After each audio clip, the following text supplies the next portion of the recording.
Well, hey, look at what we have in the house, yo. It's the Sony WH-1000XM5, the latest and greatest and much anticipated from the Japanese audio maker.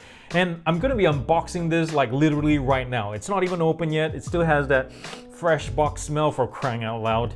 And you've probably seen plenty of leaks by now, so you kind of sort of know what to expect, but I'm gonna open this up anyway, get up close and tight so you can get a nice good look at it with the camera. Then I'll pair it with my phone, listen to some tunes, test out the functions, and then you get my unfiltered first impressions on the 5 and to see what the fuss is all about. The full review is coming on later on, but right now I'm gonna transfer the camera over to this rig and get this unboxing going. So let's do it. So here's the packaging. I got the white one, obviously. And one thing I really like about Sony's boxes lately is they're all really easily recyclable. They don't have any plastics in it. So you can just unwrap this whole thing, take this whole box into a recycling bin and be done with it. So let's open this up real quick. Easy peasy 1000X series. I don't think they'll be changing their name anytime soon, because this is like, whenever we hear XM5, XM4, XM3, 1000, whatever, it seems synonymous now. So I don't think Sony will be getting our hopes up with changing to a name that's more memorable. So here we are, the inside. What is this little package? Oh, I like the case, but it is bigger than before, so that's the downside. It's all the reading material. I've already pre-downloaded the app on the phone, so we're ready to pair. Free music trial, yada yada yada, same stuff. Don't expose this to rain. Yeah, anyways, let's check this out. Move this aside. So here's the case, and it feels kind of underwhelming actually in my hands. It has fabric, but it's not very plush feeling. It doesn't feel like, it kind of reminds me of thin cardboard, like the box that it came in. It has some origami looking kind of, creases here. I'm not sure if this is because of packaging or serves any purposes for expanding or compressing at a later point. The carry loop is nice and long. I think depending on whichever way, if it's flopping this way, it's gonna get in the way of the zipper, minor point to bring out there. When you open it up, as you can tell, it doesn't fold like into a ball before, just like before. Now it's a flat little case. Flat little, sitting arrangement. Here's the flap to open the storage compartment. There is your, 3.5mm audio cable angled as well, which is nice, and charging USB-C. The space where it sits in the cavity, it kind of looks like a crate, an egg crate or something, a packaging of some kind. But it is nice. I like the materials here, very nice and soft. On the inside, it looks nice. On the outside, it kind of looks kind of meh. So it is what it is, guys. So anyways, on to the headphone itself. I really like this. It's the first thing I would say, it's super light, guys. It's lighter than the XM5. I'm not sure what kind of weight balance, because if I remember reading somewhere, the weight is about the same, but it feels lighter. It's really nice. The materials, same like before, has this soft, not soft, but it has this slightly grained material or plastic that is easy to grip and touch, and feels expensive. And looks wise, you can say, I know a lot of people say it's a blend between the iPod Max and the Bose 700, but I'm gonna throw in also the Status Audio flagship. I'm gonna show a picture right here. See how similar it is? It's not even funny, but it is. It kind of looks like it to me. So this is $400, guys. So in terms of that, if you look at the $400 price, it doesn't feel expensive. This thing feels overly plasticky to me, but the build quality is really nice. The leather, I would say it's the same thickness as the XM5, maybe slightly thicker, but definitely narrower. I'll see, in a second how well this stays on your head. But it feels really nice. It's surrounded all around there. The cups are nice. We'll figure out also the touch controls if they have changed much. But the insides, now they've updated or added an extra QN1 chip. Before with the XM4 there was just one, but now there's two. One handling active noise cancellation, the other one handling audio. There's Bluetooth 5.2 on board, supporting AAC, SBC, as well as LDAC, just like before. But there's also same like before, multi-point, and now Google Fast Pair. And 360 reality audio is carried over, for what it's worth. Now, battery life, they did say it's been upgraded slightly to 30 hours with active noise cancellation on. We'll find out in my full review. And I'm also gonna test how that number changes with LDAC on, because you know how those things are battery zappers. Now, the ear cups, in case you didn't know, they're closed back ear cups. And now in the insides, let me turn it around this way. Can you see that? It's nice, huh? It's really nice. 30mm drivers now. It used to be 40 on the XM4, or XM4, yes. This is 30mm now. They've supposedly upgraded it to carbon fiber drivers, with the same frequency response as the XM4. Man, I really love the padding here. Let's see if it's removable. Yes, you see if you pull it out hard enough, it comes off. So it will be replaceable, but it is on there tight. Really nice and soft. We'll see how the seal is and comfort long term and such. And I really love the inner foam padding right there for left and right side. There are 4 mics per side, so 8 altogether, 2 that handles phone calls, if I remember correctly. This one is for phone calls, and another one back here in the slot right there. And so there's 8 altogether, and the rest handle noise cancellation at other times. I love the little splashes of yellow in these little vents and mic ports. USB-C charging, one side of 3.5mm corded that also supports high res. Now, this button here, the noise cancellation ambient button, used to be the customizable button in the XM4, but I think they figured out that other users just used to map these 2 functions, so they just dedicated to this now. Power button is right there, LED status light. And yeah, Sony has kept this. I really love this. The left side, little nub for visually impaired people. You can find this in the dark. You know where the left side is if you run your finger there. You always know it's there. In terms of the slider, you can see that this pivots this way a little bit and rotates this way on its vertical axis, but it doesn't fold in, so you can't roll it up into a ball and be compact in your backpack without the case if you wanted to. The slider, no detents at all. It's just a smooth slide. It does feel like a hydraulic cylinder, which is nice, but we'll see in a second once I put it on if they stay in place and how well that is. Yeah, this padding, I'm kind of concerned about it. It's really narrow. I'm guessing the compression will be mostly on the ears and your temple rather than your head, so maybe that's where Sony is going with this. What else? Yeah, there's still speak to chat, auto pause play. It's still here. It's not water resistant, just like before. I wish there was some kind of water resistance. That would have been nice. USB-C charging port with a little, yeah, it's all still here. I'll find out whether the touch controls have changed and whether speak to chat is still the same where you cover it, then you can speak, you know, or your transparency mode will come on. But other than that, yeah, let's move on to pairing this. I'm excited to test this out, like how noise cancellation works and sound. Yes. Okay, let's try this on, and I have nothing powered on just yet because I want to test the passive seal on this, how good they are. Definitely more cosseting. The cushions are really nice around my earlobes. It's really nice. Definitely feels like a burn-in season kind of pleather or leather. It feels really comfortable. Cars are passing by right now. All I can hear is the soft hum of the tires, so that's a good sign. Yeah, definitely a big difference. Testing, 1, 2, 3. Yeah, it's not bad at all. Not bad, just like before. The seal. Oh, the other thing I want to test. Disappointment, thumbs down. I was afraid of this. The fit, at least, you know, whether it stays in place in your head, the moment you apply any kind of twisting motion, if you want to dance, this is not it. Because, come on, Sony, you know when you're listening to something that sounds good or supposedly sounds good, you want to dance to it potentially, and all you want us to do is sit still on a couch or armchair listening to tunes? Come on. Come on. So, yeah, that's a disappointment.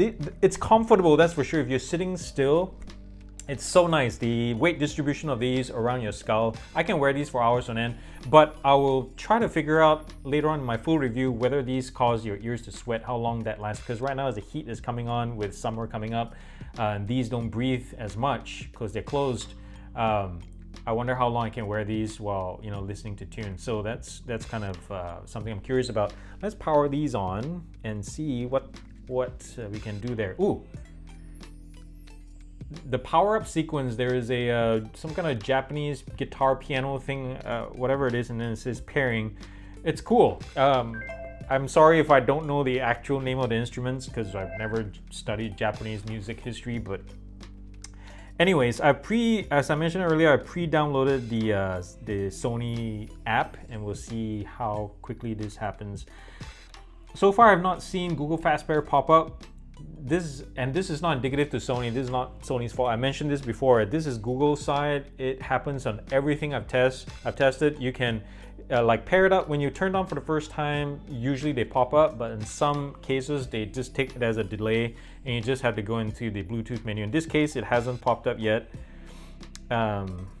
It's not even listed at the top of Bluetooth, as you can see right here, which is strange. Usually, even if there is no Google Fast Pair, it will show at the top. Is Sony even in pairing mode? It's not. Okay, let's see. I'm powering it off again. So let's cut to the part where I power it back on and see. Oh, I just missed it. Piece of crap. There it is. Oh, there it is. What is this? Look, it doesn't even have the most update. This thing is so new. Look at the picture, guys. It says TBD. That's an XM4 right there. I've never seen this before. I wonder if Google Fastfire's pictures are actually pulled from their Google search, gallery and such. They don't even have an XM5 here. That's hilarious. Okay, let's set this up. Let's start pairing this, and you can see for yourselves how quickly this thing, and the pairing sound, same thing, the Japanese instrument. This is new, I like that. So we're in the Sony app already, register it. Let's go through all the steps. Let's do this later. There's a lot of things you have to go through, but thankfully you can go through later. Do you want to skip? Yes, setup is done. Go to dashboard. So here we are, use voice assistant. Okay, so adaptive sound control is off. Let's see if noise cancellation. So noise cancellation is off right now. Thankfully it doesn't go into, so I can get a nice, transition from the passive seal. I can definitely hear the trucks passing by. Let's test this by turning it back on. And it's gone. Oh, nice. It's a little bit better. I wouldn't say it's a huge night and day difference, but it's definitely better. In the past, the lows were still the weak point of XM4s. They cancel out the mids and the highs pretty darn well, but now they have more control over the lows. I can definitely tell. There was just these couple of trucks with the big exhausts, and nothing. It was just a soft rumble. Really, really nice. Let's turn on ambient control, ambient sound. Okay, digitize. I was testing the, let's see, was it this? Let me pull this up. The JLab JBuds Air Pro. And I commented that they're some of the most natural, not natural, but they were digital, just like the Sony's, the pass-through mode, but they were more encompassing like a surround. And the Sony's, it feels like it's more left and front left a little bit. It's not centered. And these JLabs were all around. That felt more natural to me, even though they were digital.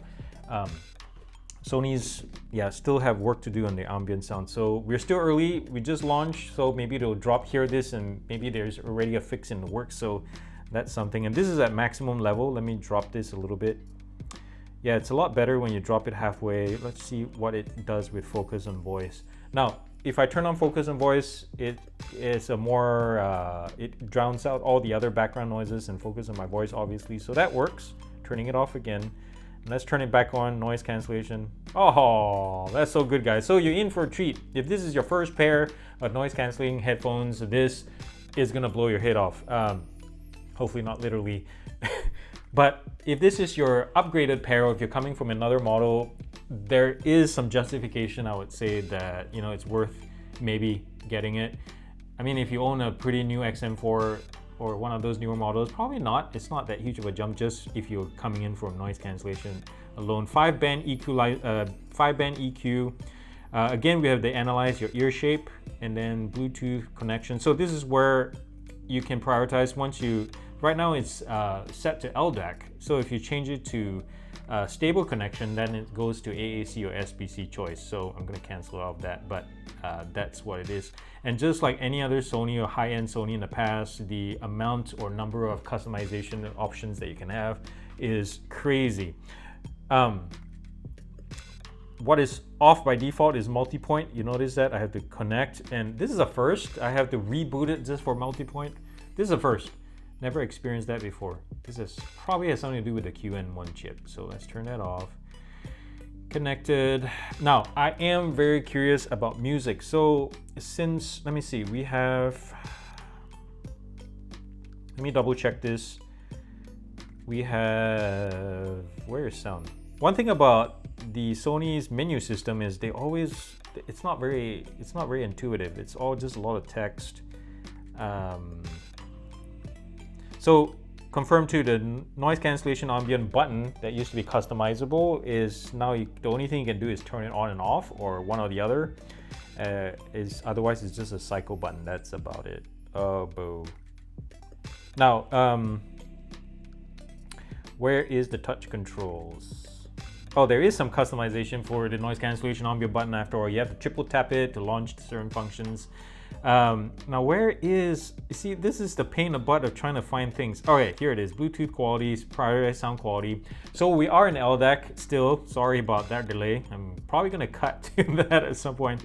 And I'm gonna be playing some NAS files directly, or FLAC files directly from my NAS, and my usual go-to song, Lost Cause by Billie Eilish. Let's test the bass. Now, the XM4s used to be warmer, so if you like, you know, it's really good with classical music and instrumental stuff. Not too hot. People didn't really like it as much for pop and things that lived in a higher range. Billie's voice is so much nicer now. The imaging, she's right here in the middle of my head, and the instruments are all around me, which is nice. Oh, bass is good. It doesn't go sub bass as strong as other models, but that's not, I don't think that's Sony's point right here. It's trying to be as more neutral than before.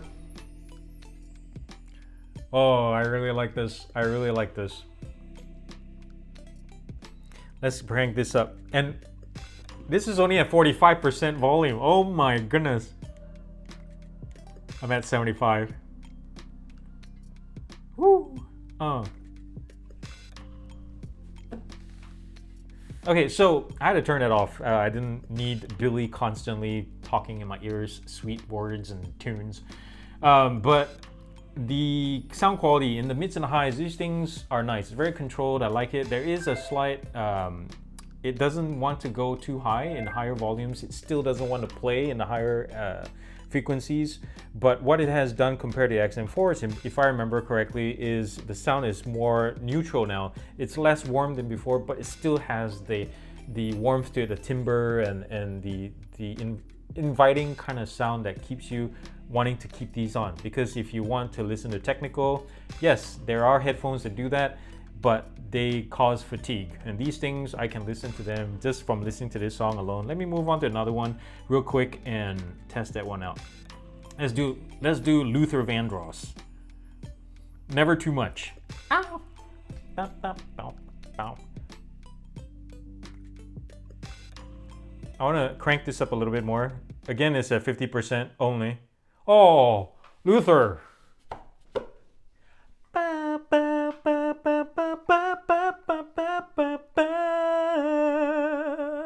Yeah.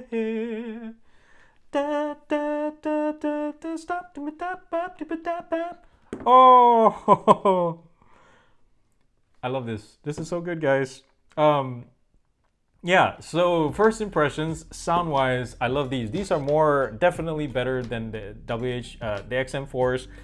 If you don't want the warm sound, if you like warmth, stick with those. These are a different level a little bit. I like the tuning, and of course you can go back in and play with the EQ if you want to. I think there's more headroom now to play around with, which is really nice. In the past, you had to tweak it and you still couldn't get what you wanted with the XM4s, unless, you know, if you wanted a different kind of sound profile. Now, it's a whole lot different. I wish there was more EQs. Come on, Sony, you only still have 5 band, what the heck? I love all the customization. It's still a mess, the system.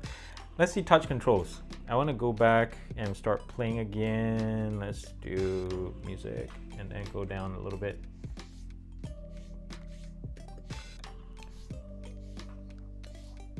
Okay, if I slide up, does volume stay?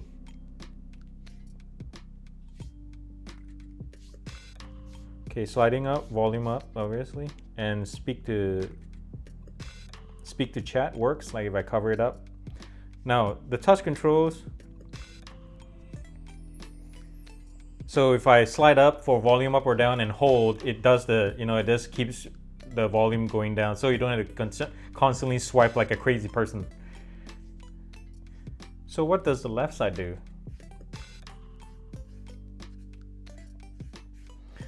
I'm still not a fan of, as you all know, I'm not a fan of touch controls. Let me stop this again. I'm not a fan of touch controls and gestures because you never know where your fingers really are in the space of things, especially if you're just reaching up out of nowhere. And if it's off by a little bit, it's shifted a little bit, it's off. So yeah, one thing that works really well is the speak to chat. It's just like you barely have to touch it, and it gives you a little indicator cue sound, and then boom, it's done. Wow, okay, so that's quick. I really like that. Controls, I still have to get used to it. I haven't learned everything, but my guess, it should be the same as the XM4, but I'm not getting forward, backward. I've been trying to swipe back and forth, but I'm hearing the beeps that nothing is happening. Or maybe unless I'm just playing one single. I have one. No, I have a whole playlist. Anyways, so, you know, amateur hour here, much. Thank you again. Yeah, so thank you for watching this. So this is my first impression of the XM5. I'm gonna go in depth into this one. Definitely needs a lot more time to test out all the features and, you know, do my usual battery of tests. And then we'll see how this goes, but I'm excited about it, guys. And there's more unboxings coming. You probably, if you're eagle eye, you probably saw this little logo right here, and I'm really excited about this one. This is a hi-fi man. This is my first planar headphone, the HE400 SE. I want to see how this works. I got this because there is a potential DAC coming my way to be tested, so I wanted to listen to something higher end and in, you know, naked form, and then get the DAC, and I hope I get it. So that'll be cool to test that one out. So we're moving on up, guys. But anyways, I digress. Thank you so much for watching this. I hope if you have any questions or would like me to review some things in my full-on review about the XM5, feel free to drop something in the comments below. And remember to subscribe to this channel if you like what I'm doing. Remember to thumbs up if you like this video, and comment nicely down below. Keep the language clean, guys. And also remember to go visit my Patreon page if you'd like to support me financially. That would be super awesome. Thank you for those who already do right up there.